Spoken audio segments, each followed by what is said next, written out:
If you've ever tried photographing the moon, you've probably had the same disappointing result as almost every beginner. You look up and see a beautiful moon with crisp craters and incredible detail, yet when you press the shutter, you end up with nothing more than a small white blob against a black sky. Most people assume the problem is that it's nighttime, so they increase the ISO, slow the shutter speed, or simply trust the camera's automatic exposure. Unfortunately, that's exactly why the photograph fails. The moon isn't difficult to photograph because it's dark, it's difficult because it's bright. Experienced photographers understand something that completely changes the way they approach the shot. Although you're standing in darkness, the moon itself is being illuminated by direct sunlight. As far as the camera is concerned, it isn't photographing a night scene at all, it's photographing a brightly lit object surrounded by darkness.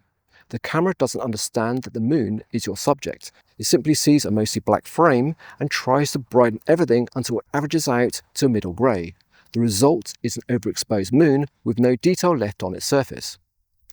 As with every video in this series, photographers don't begin by changing the camera settings. They begin by thinking about the scene in front of them.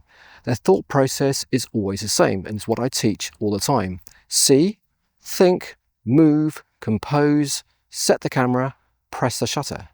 The first step is to see. Before lifting the camera, take a good look at the moon itself. Is it a bright full moon high in the sky?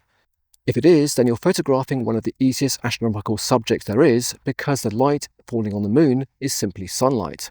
The mistake beginners make is thinking about the darkness around the moon instead of the brightness of the moon itself. Next comes think. Ask yourself what the real subject is. In this lesson, we're concentrating on photographing the moon itself rather than including landscapes or buildings. That means your priority is preserving detail across the lunar surface. Every exposure decision you make should be based on protecting those highlights rather than brightening the night sky. Now it's time to move. Unlike many of our previous videos, moving doesn't necessarily mean walking around looking for better light. Instead, it often means waiting for the atmosphere to settle or allowing the moon to climb a little higher above the horizon if haze is reducing the detail. Sometimes the best decision isn't changing a setting at all, it's simply waiting for a clearer view. Then comes compose. Keep the composition simple. The moon is your subject, so don't be distracted by all the empty black sky surrounding it.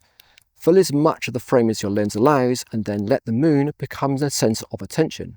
We'll look at creative moon compositions with landscapes and buildings in a future lesson, but for now the goal is simply to produce a sharp, well-exposed photograph with plenty of detail. Only now should you set the camera, and this is where many beginners are surprised. Since the moon is illuminated by direct sunlight, start with a low ISO such as ISO 100. Choose an aperture around f11 and a shutter speed of roughly 1/100 or 1/125 a second. These settings may seem strange for a photograph taken at night, but they make perfect sense once you realise you're exposing for sunlight, not darkness. In fact, photographers have relied on a simple guideline for many years called the Looney Rule. It suggests that a good starting point for photographing a normal full moon is an aperture of f11 with a shutter speed roughly matching your ISO. So if you're on ISO 100, start around 1/100 of a second. If we're using ISO 200, start around 1/200 of a second. Don't worry about remembering the rule itself, the important thing is understanding why it works. Once you understand that the moon is a sunlit object, these settings stop feeling unusual and begin to feel completely logical. Now imagine taking exactly the same photograph using your camera's automatic exposure. It sees an almost completely black frame and assumes the scene needs brightening. The shutter stays open for much longer than necessary, or the ISO increases dramatically and the moon quickly loses all its detail. This isn't the camera making a mistake, it's simply doing what it's designed to do. Experienced photographers recognize when the camera's assumption no longer matches the scene and take control themselves.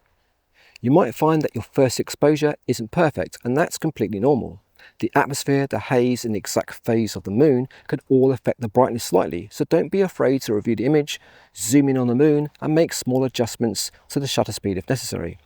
If the moon is still too bright, increase the shutter speed slightly. If it's too dark, slow it down a little.